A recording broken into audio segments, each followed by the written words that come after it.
केंद्रीय कर्मचारियों के लिए यूनिफाइड पेंशन 1 अप्रैल 2025 से लागू होगी। यूनिफाइड पेंशन स्कीम 23 लाख केंद्रीय कर्मचारियों को फायदा। नमस्कार।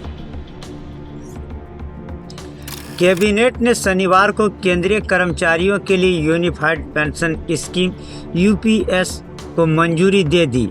केंद्रीय मंत्री अश्विनी वैष्णव ने इस फैसले के बारे में जानकारी दी।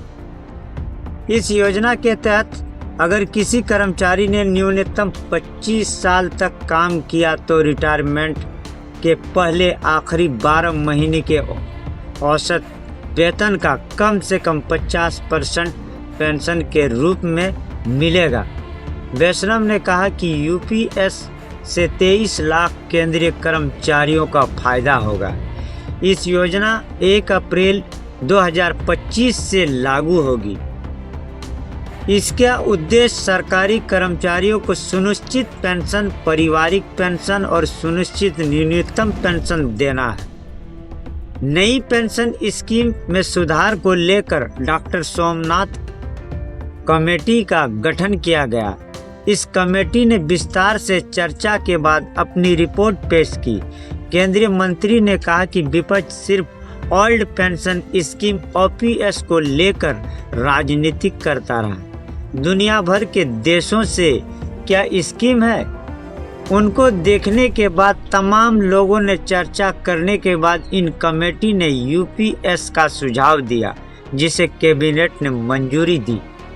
एनपीएस से यूपीएस में जाने का मौका। सभी एनपीएस नेशनल पेंशन स्कीम 1 अप्रैल 2024 के बाद सेवा में शामिल होने वाले सरकारी कर्मचारियों के लिए लागू है। यूपीएस में जाने का विकल्प मिलेगा। ये उन सभी पर भी लागू होंगे जो एनपीएस की शुरुआत से ही इसके तहत सेवानिवृत्त हुए। सेवानिवृत्त होने वाले हैं। सरकार इसके लिए बाकायदा एरियर का भुगतान करेगी। केंद्र का अंशदान होगा 18.5%। कर्मचारियों पर यूपीएस का भार नहीं पड़ेगा। केंद्रीय मंत्री वैष्णव ने बताया कि 10 वर्ष पहले तक कर्मचारी और सरकार 10% का योगदान देते थे। हमारी सरकार ने योगदान बढ़ाकर 14% कर दिया था। अब केंद्र सरकार का योगदान बढ़कर 18.5% हो गया।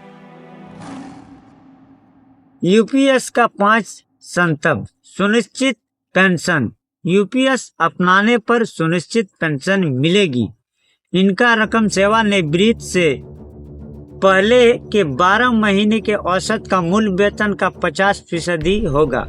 25 वर्ष तक की सेवा पर ही ये रकम मिलेगी।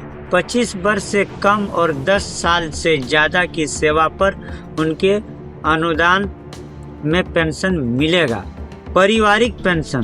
अगर किसी पेंशन भोगी की मौत हो जाती है तो उनके परिवार को मृत्यु के वक्त मिलने वाला पेंशन का 60% हिस्सा मिलेगा।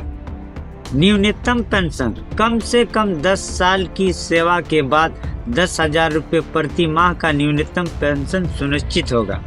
उपरोक्त 3 तरह के पेंशन यानी सुनिश्चित पेंशन, पारिवारिक पेंशन, न्यूनतम पेंशन के मामले में महंगाई राहत के आधार पर इन्फ्लेशनल इंडेक्सन मिलेगा। सेवानिवृत्ति पर ग्रेजुटी की अतिरिक्त एक मुश्त भुगतान 6 महीने की सेवा के लिए। वेतन डीए के 10% रकम का एक मुश्त भुगतान होगा। यानी अगर किसी का 30 साल की सेवा है तो उसे 6 महीने की सेवा के आधार पर एक मुश्त पेंशन होगा। जय हिंद।